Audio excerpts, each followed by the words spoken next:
Hi friends, good morning. இன்னைக்கு TCS CEO Keerthivasan வந்து town hall வந்து நடத்தினாங்க. அந்த இதில் என்ன மாதிரி கண்டென்ட் எல்லாம் சொல்லியிருக்காங்க? ப்ரமோஷன் கேட்குறாங்க, விங்ஸ் டூ கேட்குறாங்க, லே ஆஃப் கேட்குறாங்க, எல்லாத்தை பற்றியும் வந்துட்டு நம்ம கலீக்ஸ் வந்து கேட்குறாங்க. அவர் அதுக்கு என்ன மாதிரி பதில் சொல்லியிருக்காரு அப்படின்றத நம்ம இங்கே பார்க்க போகிறோம். ஃபர்ஸ்ட் டவுன் ஹாலில் பேசப்பட்ட முக்கியமான அம்சங்கள்ல என்னன்னா, நிறுவனத்துல தற்போதைய நிலை என்ன, கரண்ட் சுச்சுவேஷன் ஆஃப் ஆர்கனைசேஷன் தான் கேட்குறாங்க. அதுக்கு அவர் என்ன சொல்றாரு அப்படின்னா, டிசிஎஸ்ல தொடர்ந்து வலுவான நிறுவனமாக தான் இருக்கு.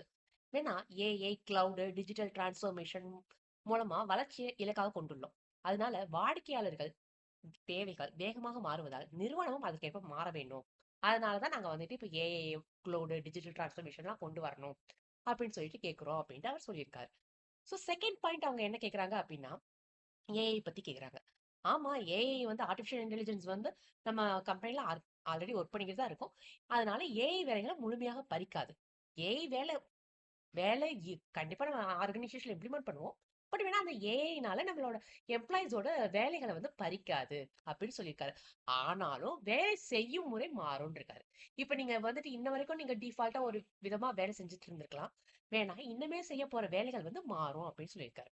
ஒவ்வொரு ஊழியரும் ஏஐ டூல்ஸ் அல்லது ஜெனரேட்டிவ் ஏஐ கற்றுக்கொள்ள வேண்டும் அப்படின்றதையும் சிஓ கீர்த்திவாசன் வந்து கம்பல்சன் கொடுத்திருக்காரு. சோ அதை பொறுத்துதான் வந்து ஏஐ வந்துட்டு எப்படி நம்ம கலீக்ஸ் வந்து கத்துக்கிறாங்கன்றத பாக்குறது மாதிரி இருக்கு. சோ அதுக்கப்புறம் ப்ரமோஷனை பத்தி கேட்ட உடனே வந்துட்டு கொஞ்ச நேரம் வந்து ஸ்டாப் ஆயிடுறாங்க. அது ப்ரமோஷன் நிறுத்தப்படல. வேணா எல்லாத்துக்கும் ஒரே மாதிரி ப்ரமோஷன் கொடுக்கப்பட மாட்டாது அப்படின்னு சொல்லிட்டாரு.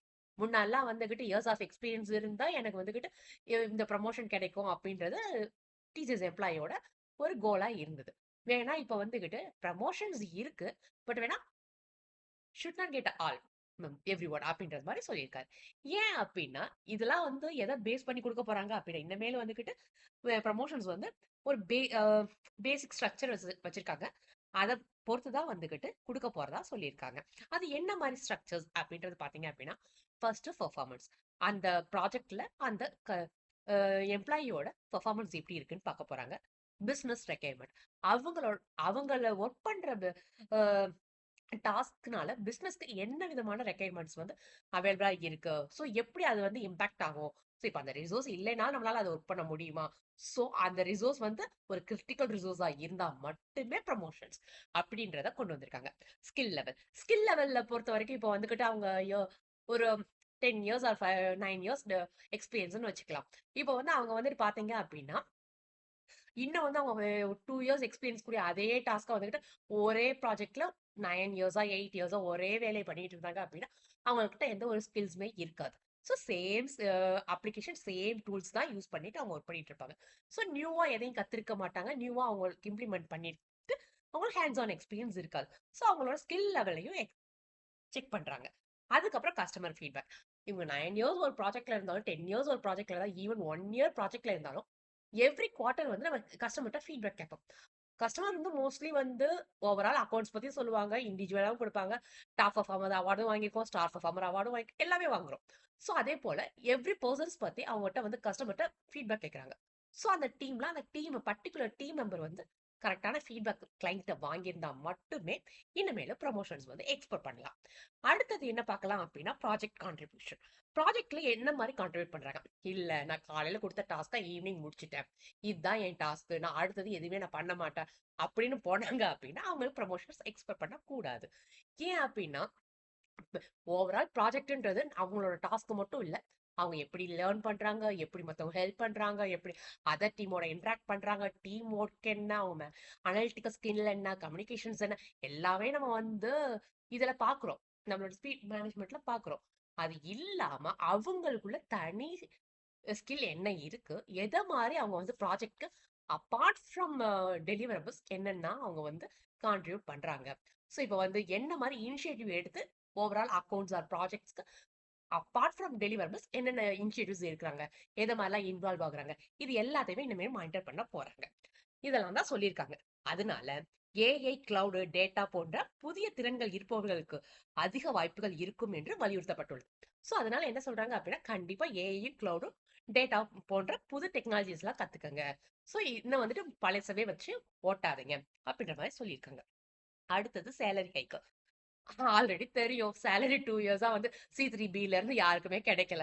சோ இப்ப வந்து சேலரி ஹைக்க வந்து சொல்லியிருக்காங்க. டவுன்ல அனைவருக்குமே பொருந்தும் புதிய சேலரி ஹைக் சதவீதம் அறிவிக்கப்படவில்லை.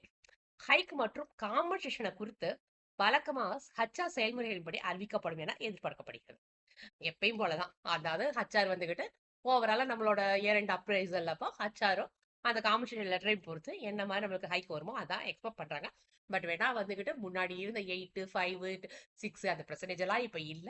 1% 2% வந்து கை கிடைக்கிறதே வந்துகிட்டு இப்ப வந்து நம்மளுக்கு வந்து அரிதாதான் இருக்கு. சோ லே ஆஃப் பத்தி கேக்குறாங்க. ஆமா, நிறுவனத்துல மறுசீரமைப்பு வந்து குறித்து குறித்து நாங்க பேசிக்கிட்டு தான் இருக்கோம். இது வெறும் செலவு குறைப்புக்காக அல்ல. தேவையான ஸ்கில் இருக்கிற எம்ப்ளாயிஸ வந்து எதிர்காலத்துக்கு பயன்படுத்துவதற்கு தான் நாங்க வந்துட்டு இப்ப லே ஆஃப நாங்க இம்ப்ளிமெண்ட் பண்ணியிருக்கோம் அப்படின்னு சொல்றாங்க. சோ இது ஃபியூச்சர்ஸ்ல லே ஆஃப் இருக்குமா அப்படின்னு கேட்டா, ஃபியூச்சர்ல லே ஆஃப் கண்டிப்பா இருக்கிறதுக்கு பாசிபிலிட்டி நிறையவே இருக்கு. ஏன்னா லாஸ்ட் இயர் நம்ம பார்த்திருப்போம். லாஸ்ட் இயர்ஸ் வந்து நிறைய கலீக்ஸ் வந்து லே ஆஃப்ல இதாயிருப்பாங்க. அதுக்கப்புறம் வந்து இன்னொரு பாயிண்ட்ஸ் வந்து என்ன கேக்குறாங்க அப்படின்னா, லேர்னிங் அண்ட் அப்ஸ்கில்லிங் பத்தி கேக்குறாங்க. அப்போ வந்து ஒவ்வொரு எம்ப்ளாயுமே வந்துகிட்டு புதிய தொழில்நுட்பத்தை கண்டிப்பா அவங்க வந்துகிட்டு லேர்ன் பண்ணி தான் ஆகணும். கண்டிப்பா அவங்க வந்துகிட்டு டெய்லி டாஸ்க் எனக்கு இதுதான், அதனால இந்த டெக்னாலஜி நியூ டெக்னாலஜி எல்லாம் என்னோட ப்ராஜெக்ட்ல நான் யூஸ் பண்ணல.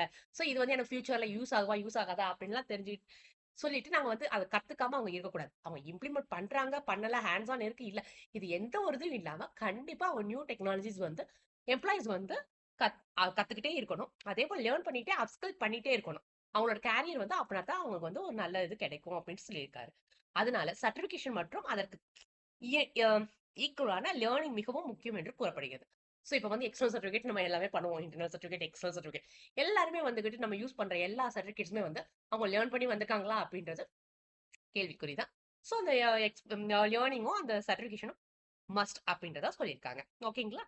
அடுத்தது வந்து என்ன கேக்குறாங்க அப்படின்னா, கஸ்டமர் சாட்டிஸ்ஃபேக்ஷன் எப்படி இருக்கு? அதோட உங்களோட எக்ஸ்பெக்டேஷன் எப்படி இருக்கு? அத மாரி கேக்குறாங்க. ஃபர்ஸ்ட் வந்து கிளைண்ட்ஸோட வந்து என்ன மாரிலாம் அவங்க வந்து மானிட்டர் பண்றாங்க அப்படின்னு பாக்குறப்போ, கஸ்டமர் சாட்டிஸ்ஃபேக்ஷன், அப்புறம் ஹை குவாலிட்டி டெலிவரபிள் இருக்கா? அந்த பர்ட்டிகுலர் டைம்க்குள்ள வந்து ப்ராஜெக்ட் கம்ப்ளீஷன் வந்து சொன்ன மாரி நடக்குதா? இல்ல அப்படின்னா எக்ஸ்டெண்ட் ஆகுதா? டைம் அண்ட் காஸ்ட் ப்ராஜெக்ட்ஸ் நிறையவே இருக்கு. சோ அதுக்கேத்தாப்ல வந்து ப்ராஜெக்ட்ஸ் வந்து கம்ப்ளீஷன் ஆகுதா? எல்லாத்தையும் செக் பண்றாங்க. ஏஐ பயன்படுத்துனாங்க அப்படின்னா அதோட ப்ரொடக்டிவிட்டி எப்படி உயர்ந்திருக்கு? இது எல்லாத்தையுமே வந்துகிட்டு அவங்க வந்துட்டு மானிட்டர் பண்ணிக்கிட்டு இருக்காங்க கஸ்டமர்ஸ் வந்து. சோ இது எல்லாத்தையுமே அவங்க வந்து சொல்லியிருக்காங்க. இதுல ஓவரால் சம்மரியில என்ன சொல்லியிருக்காங்க அப்படின்னா, சிஓவோட முக்கிய செய்தி என்னவா இருக்கு அப்படின்னா, ஏஐ பார்த்து பயப்பட வேணாம். அத ஜஸ்ட் கத்துக்குங்க. தொடர்ந்து புதிய திறன்களையும் வளர்த்துக்கோங்க. சிறந்த தொழில் திறன், சிறந்த ஸ்கில் வந்து எந்த ஊழியருக்கெல்லாம் இருக்கோ அவங்களுக்கு தான் எதிர்காலத்துல வாய்ப்புகள் வந்து அதிகமா இருக்கு. ப்ரமோஷன்ஸ் இருக்கும், கேரியர் growthம் கிடைக்கும். பட் அதுவுமே வந்துகிட்டு ப்ராப்பரான ஸ்கில் இருக்கிற அந்த எம்ப்ளாய்க்கு மட்டும்தான். சோ அதனால நீங்க வந்து எப்பயுமே வந்துகிட்டு ஸ்கில்லை இம்ப்ரூவ் பண்ணிக்கிட்டே இருங்க அப்படின்றத வந்துகிட்டு இன்னைக்கு டவுன் ஹால் வந்து 13 ஜூலை 2026க்கு வந்து நடந்திருக்கு. சிஇஓ கே கீர்த்தி கீர்த்திவாசன் வந்து நடத்திருக்காரு. சோ அதுக்கேத்தாப்புல வந்துட்டு இந்த கண்டென்ட் எல்லாம் அவங்க வந்து பேசியிருக்காங்க. சோ இத பத்தி உங்களோட கருத்து என்னவா இருக்கும்? சோ இது வந்து கரெக்ட்டா தான் போய்க்கிட்டு இருக்கா அப்படின்றது எந்த அளவுக்கு இதுன்னு தெரியல. சரி, இத பத்தி நம்ம டிஸ்கஸ் பண்ணலாம். Thank you.